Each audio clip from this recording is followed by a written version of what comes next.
Hello everyone, कैसे हो आप सभी। आशा करता हूँ आप लोग अच्छे ही होंगे। दोस्तों आज है 9 मार्च 2023 और आज से एसएससी सीएचएसएल का पेपर स्टार्ट है।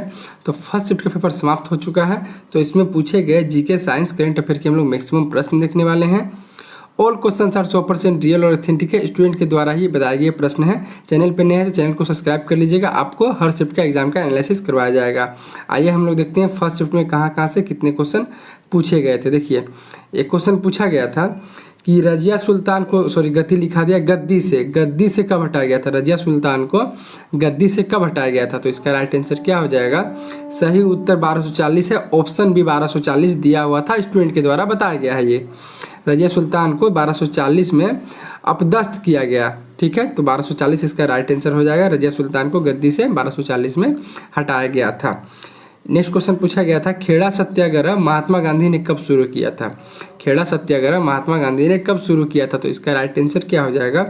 खेड़ा सत्याग्रह 1918 भारत में पहला असहयोग आंदोलन था। ठीक है, दो क्वेश्चन यहाँ बने। खेड़ा सत्याग्रह एक तो 1918 में स्टार्ट किया गया, जबकि भारत का ये पहला असहयोग आंदोलन था। ठीक है, हर क्वेश्चन का आंसर हम लोग एक्स्ट्रा फैक्ट के साथ देखेंगे ताकि आगे आपका पेपर हो तो उनसे आपको हेल्प मिल सके।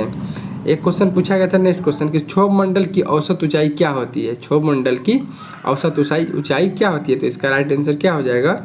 क्षोभ मंडल वायुमंडल की सबसे निचली एवं सघन परत है। यह परत संपूर्ण वायु भार का लगभग 75% स्वयं में समाविष्ट किए गए हैं। भूतल से इसकी औसत ऊंचाई लगभग 14 किलोमीटर है। मतलब आप जीरो से मान के चलिए कि भूतल से जीरो से लेकर के 14 किलोमीटर तक फैला हुआ है क्षोभ मंडल। ठीक है, इससे और 2-3 क्वेश्चन क्या बनते हैं कि जितना भी मौसमी घटनाएं होती है, मौसमी घटना, बिजली कड़कना, बारिश, बादल वगैरह, जितना भी सारा चीज़ होता है, सारा प्रक्रिया क्षोभ मंडल में ही होता है। ये भी आपको याद रखना है। औसत ऊंचाई 0 से 14 किलोमीटर तक याद रखिएगा। ये ध्रुवीय क्षेत्रों में लगभग 8 किलोमीटर की ऊंचाई तक तथा विषुवत रेखा के समीप 18 किलोमीटर की ऊंचाई तक विस्तृत है। ठीक है, सारा कुछ हम लोग देखें। नेक्स्ट क्वेश्चन की ओर बढ़ते हैं। नेक्स्ट प्रश्न पूछा गया था कि यूएस ओपन 2022 का खिताब किसने जीता। तो पुरुष पूछा होगा या महिला पूछा होगा, हम आपको दोनों बताएंगे। जो पूछा होगा आप क्लियर कर लेना। तो यूएस ओपन का बात करें तो यूएस ओपन 2022 किसने जीता। देखिए, यूएस ओपन 2022 19 साल के कार्लोस अल्कारेज ने यूएस ओपन में इतिहास रचते हुए खिताब यूएस ओपन अपने नाम कर लिया। फाइनल में कार्लोस ने नॉर्वे के 23 वर्षीय केस्पर रूट को हराकर यूएस ओपन का खिताब अपने नाम करने में सफलता हासिल की। ठीक है, और वहीं महिला का पूछा होगा यदि यूएस ओपन, तो पोलैंड की महिला टेनिस खिलाड़ी ईगा स्विएतेक ने यूएस ओपन 2022 का वुमेन सिंगल्स का खिताब अपने नाम किया।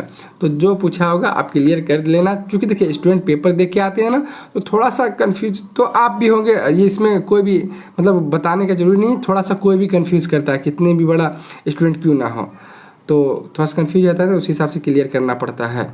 एक क्वेश्चन पूछा गया था, न्यूट्रॉन की खोज किसने की थी। तो इसका राइट आंसर क्या हो जाएगा। न्यूट्रॉन, इसका ट्रिक भी होता है ईंट पर नाचे। ठीक है, ईंट पर नाचे इसका ट्रिक है। न्यूट्रॉन की खोज किसने की। न्यूट्रॉन की खोज ब्रिटिश भौतिक वैज्ञानिक जेम्स चैडविक ने 1931 में की थी।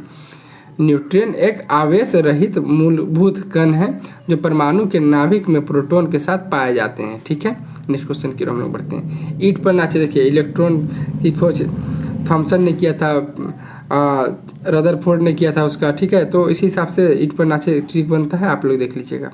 भारत का सबसे स्वच्छ शहर पूछा गया था कि 5वीं बार शायद कौन बना है। तो इसका राइट आंसर क्या हो जाएगा। आप लोग भली भांति जानते होंगे, इंदौर अभी काफ़ी टाइम से भारत का सबसे स्वच्छ माना जा रहा है। भारत का सबसे स्वच्छ शहर और अच्छी तरह से विकसित बुनियादी ढांचा राज्य के सबसे बड़े और सबसे अधिक आबादी वाले शहर इंदौर को सबसे स्वच्छ शहर का खिताब मिला है। काफ़ी टाइम से इंदौर सबसे स्वच्छ शहर के रूप में है। कंप्यूटर से भी क्वेश्चन पूछा गया है। इसमें कंप्यूटर से एक क्वेश्चन पूछा गया था कि विंडोज क्लोज करने के लिए उसका शॉर्टकट की क्या होता है विंडो क्लोज करने के लिए। तो इसका राइट आंसर क्या हो जाएगा। विंडो को क्लोज करने के लिए Alt+F4 दबाइएगा तो विंडोज क्लोज होगा। दबाएं, यह कीबोर्ड शॉर्टकट ठीक X की तरह ही मौजूदा एक्टिव विंडो को क्लोज कर देगा।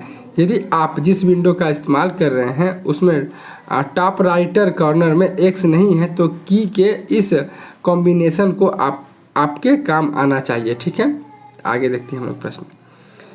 एक क्वेश्चन पूछा गया था 2023 का महिला फीफा विश्व कप का आयोजन कहाँ होगा, शायद यही क्वेश्चन था। तो इसका राइट आंसर क्या हो जाएगा, 2023 फीफा महिला विश्व कप का 9वां संस्करण है। ठीक है, पहला बात तो याद रखिए 2023 में जो होगा वो 9वां संस्करण है, ये पूछा जाएगा यदि आगे आपका पेपर है तो। महिलाओं की राष्ट्रीय टीमों द्वारा लड़ी गई और फीफा द्वारा आयोजित कोणीय अंतर्राष्ट्रीय महिला संघ फुटबॉल चैंपियनशिप टूर्नामेंट संयुक्त रूप से ऑस्ट्रेलिया और न्यूजीलैंड द्वारा आयोजित किया जाएगा। किसके द्वारा, ऑस्ट्रेलिया और न्यूजीलैंड के द्वारा आयोजित किया जाएगा। नेक्स्ट क्वेश्चन एक पूछा गया था शायद कि कनाडा के संविधान से क्या लिया गया है, कनाडा के संविधान से। तो इसका राइट आंसर क्या हो जाएगा, भारतीय संविधान में अवशिष्ट अधिकार का विचार कनाडा के संविधान से लिया गया है। भारतीय संविधान के अनुच्छेद 248 के अनुसार संसद के पास कानून बनाने की विशेष शक्ति है जो उन मामलों से संबंधित है जिन्हें समवर्ती सूची और राज्य सूची में शामिल नहीं किया गया है। यह अधिकार अवशिष्ट अधिकार है। ठीक है, तो अवशिष्ट अधिकार का विचार कहाँ से लिया गया है, कनाडा के संविधान से लिया गया है। नेक्स्ट क्वेश्चन देखते हैं हम लोग। नेक्स्ट क्वेश्चन पूछा गया था शायद, इसमें थोड़ा सा कन्फ्यूजन है। देखिए एक दो क्वेश्चन कन्फ्यूजन वाले हैं, आप लोग क्लियर कीजिएगा थोड़ा सा। खेलो India youth game Madhya Pradesh के कितने जिलों में, कि भारत के कितने राज्यों में हुआ ये पूछा गया था, कि मध्य प्रदेश के कितने जिलों में हुआ है ये पूछा गया था। इसमें थोड़ा सा कन्फ्यूजन है। यदि पूछा गया होगा 2023 वाला, तो देखिए खेलो India youth game 2023 Madhya Pradesh के 8 शहरों के अलावा दिल्ली में भी इवेंट होंगे। 2023 वाला पूछा गया होगा कि मध्य प्रदेश के कितने जिला में, और यदि 2023 वाला होगा तो देखिए यहाँ साफ साफ दिया हुआ है मध्य प्रदेश के 8 शहरों के अलावा दिल्ली में इवेंट होगा। यदि पहले कभी पूछा गया हो, पहले का कि मध्य प्रदेश के कितने मतलब राज्य में हुआ है, जिला में हुआ है, या भारत के कितने राज्य में हुआ है, तो थोड़ा सा आप इसमें कमेंट बॉक्स में क्लियर कर सकते हैं। ठीक है, आप क्लियर कर लीजिएगा ये क्वेश्चन, थोड़ा सा कन्फ्यूजन है, क्योंकि स्टूडेंट जैसे एग्जाम देख के आते हैं तो थोड़ा सा कन्फ्यूजन सबके मन में बना रहता है, तो इसलिए स्टूडेंट कन्फ्यूज करते हैं। एक क्वेश्चन आक्रमण से रिलेटेड था कि बाहरी आक्रमण के दौरान कौन सा आपातकाल लगता है। आपको इसमें पूरा जितना आपातकाल है ना 3 प्रकार का, तीनों क्लियर कर देता हूँ। आपका जो होगा ना आप क्लियर कर लेना आंसर। ठीक है, सबसे पहले हम लोग इसका आंसर देख लेते हैं, उसके बाद हम तीनों आपको क्लियर कर देंगे। आपको जो होगा आप क्लियर कर लेना। जब राष्ट्रीय आपातकाल को युद्ध या बाहरी आक्रमण के आधार पर घोषित किया जाता है तो इस बाहरी आपातकाल के रूप में जाना जाता है। दूसरी ओर जब इसे सशस्त्र विद्रोह की जमीन पर घोषित किया जाता है तो इसे आंतरिक आपातकाल के रूप में कहा जाता है। अब देखिए आप कैसे याद रखिए कौन सा क्या है। सबसे पहले आपके मन में राष्ट्र पहले आता है आपके लिए कि राज्य। पहले राष्ट्र बोले तो देश, तो हमारे अंदर हमारे दिल में मतलब कि देश के प्रति ये है। राज्य तो पहले सबसे पहले देश आएगा ना, उसके बाद ना अपना राज्य को आप ही कीजिएगा। तो सबसे पहले देश आएगा। ठीक है, तो सबसे पहले देश आएगा, तो देश सबसे पहले 352 याद रखिएगा। सबसे पहले देश आएगा राष्ट्रीय आपातकाल 352 में। उसके बाद आपके पास राज्य आएगा। राज्य में राष्ट्रपति शासन लगता है 356 के द्वारा।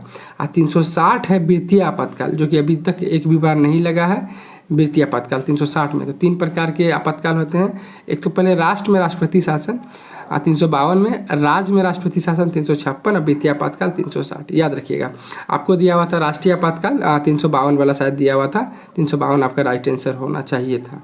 नेक्स्ट क्वेश्चन, एक क्वेश्चन पूछा गया था स्टूडेंट, थोड़ा सा कन्फ्यूजन है इस क्वेश्चन में, इसलिए मैं इसे सबसे लास्ट में रखा हूँ।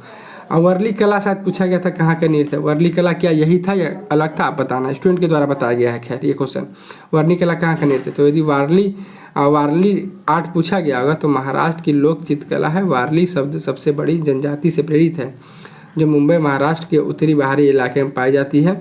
वारली पेंटिंग की यह कला मुख्य रूप से महाराष्ट्र में उत्तरी सह्याद्री रेंज के रहने वाली जनजातियों द्वारा प्रचलित है। ठीक है, देखिए इतना ही क्वेश्चन हमें मिल पाया है। मैक्सिमम क्वेश्चन मिलने के बाद आप क्वेश्चन बताइएगा कमेंट बॉक्स में, पेपर दे के आया तो उसका आंसर मिल जाएगा आपको। देखिए मेरे द्वारा इसी तरह से हर शिफ्ट का आपको एग्जाम का एनालिसिस करवाया जाएगा।